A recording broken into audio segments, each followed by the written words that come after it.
Hi there, my name is Carlos Macedo, and I'm here with another message today about suicide. Let's hear it. Oh, my friend, my eternal gratitude goes to you. I was a suicide. I suffer beyond what anyone can imagine, especially when you don't know Spiritism. This is still a lot of ignorance, lack of knowledge. People in distress think it's as easy as extinguish a candle. Life continues in the afterlife in the form of indescribable suffering.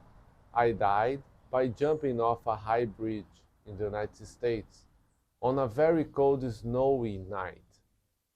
The first attempt. It was 4 in the morning. I had just finished work, and I thought, this wretched life is nothing but suffering. I will end it. Then I met a friend who, with her affection, made me forget the idea. It wasn't this time I made it. But this idea seemed to have a life of its own, appearing out of nowhere and enveloping me, resonating in my soul. Day after day, the same dark thought, until one day I got curious and thought, what if I really took my own life? Since I believed in nothing, the only restraint I had was a nagging voice in my head. It said, you are heading down a one-way path where your suffering will multiply. I thought, suffering? My life is already more suffering that I can bear. There is nothing worse than this. I thought, what a regret. This phrase repeated hundreds of thousands of times as I felt the impact of the icy water on my body and my lungs filling with the water while I futilely tried to survive. My body, broken from the impact, was unable to swim. I sunk into the waters of the Hudson River. What I thought was death. After a period I cannot describe, I woke up, wet, cold, confused, with my legs all broken, and I could only crawl. I became numb as Lime Joe or Snail Joe. I wondered, am I dead? A group of evil spirits kicked me and laughed at me, explaining, you are a suicide. You have damaged your spiritual body. From then on, I began reliving my last moments repeatedly, almost drowning and falling again and again, shattering and feeling all the pain. This continued until one of the spirits following me said, the chief will heal you, but it won't be free. Do you accept? Like a condemned man, a shipwrecked survivor, clutching to a life buoy, I accepted. Another grave mistake. The chief appeared to be like a horrifying mythological triton. I said yes. I don't know what he did, perhaps some kind of magic, but my body began to transform into a snake. And the pain subsided, and I looked even more horrible than before. When I complained about the result, I was assaulted and then locked in a dark cave without food or water. I thought, but does a dead person need food and water? My hunger and thirst were very real. From time to time, I was taken out, tortured again, and then offered water and food. But I heard my grandmother's voice in my head saying, don't accept and think of Jesus. They wanted me to join a criminal organization in the astral underworld that harmed chief's enemies. I refused and was locked away again.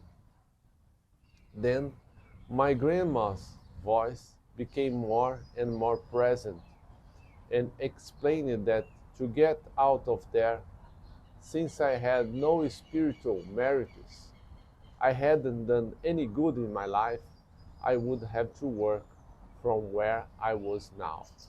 I asked, but how? In this place? She seemed my uneasy and said, in the places of greatest suffering are the best opportunities for service, and you will have a chance to be rescued by helping those around you, lifting them up. So every night at 8:30 p.m., I saw illuminated figures appear.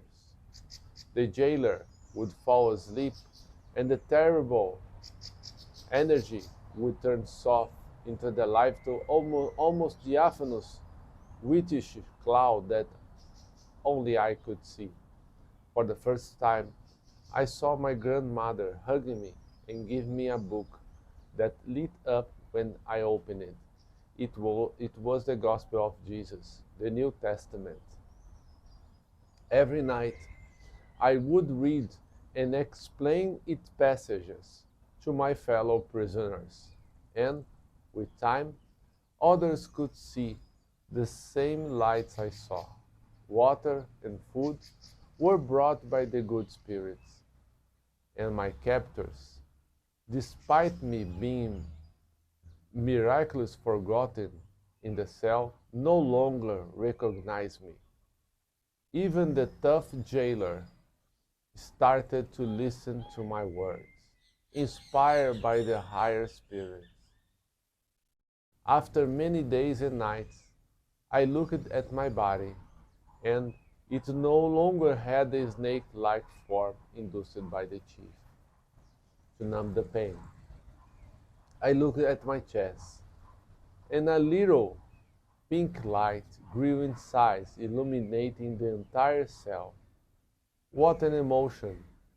That was my own light. A large number of high spirits descended into our infernal caves to rescue us. I woke up in a makeshift hospital bed with other companions. A luminous entity appeared to us after embracing us. The great friend told us that there was a great need for our service in the caves because thousands of spirits that suffered, just like us, who had succumbed to suicide.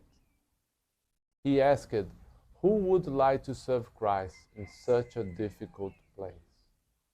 Without hesitation and thinking, I was the first to volunteer. Others agreed as well. I stayed there for about 50 years, giving faith and hope for those who had none. Now, due to my merits in service, known as bonus hours, I could reincarnate to continue my journey in a body that would be weak and ill, but with the potential to do good. I accepted with a heavy heart because I have grown fond of the work and my companions. And to dispel any doubts about the gospel at home, performed on earth in recent years, it is a source of light. My companions and I received energy donations from you, incarnated ones who unknowingly supported our work for the benefit of those who have nothing but a little hope to live by. Thank you very much. Now a note from the mentor. Life is a gift that cannot be disposed of freely without consequences. God does not desire the destruction of those who break the laws of life, but places them where and when they can uplift other fellow travelers. Evil is the absence of good, just as darkness is the absence of light. Joe's example should be followed. We all make mistakes, but for all of us there are opportunities for redemption. Good work is the fastest and most effective way to leave our caves of ego and selfishness. And the gospel at home is the path to self-illumination and that of those around us. Each of the gospel sessions contributed energy to help spirits who had committed suicide and countless others in need. My friends, continue your good work. The mentor. I invite you all to get to know our sessions of the gospel at home.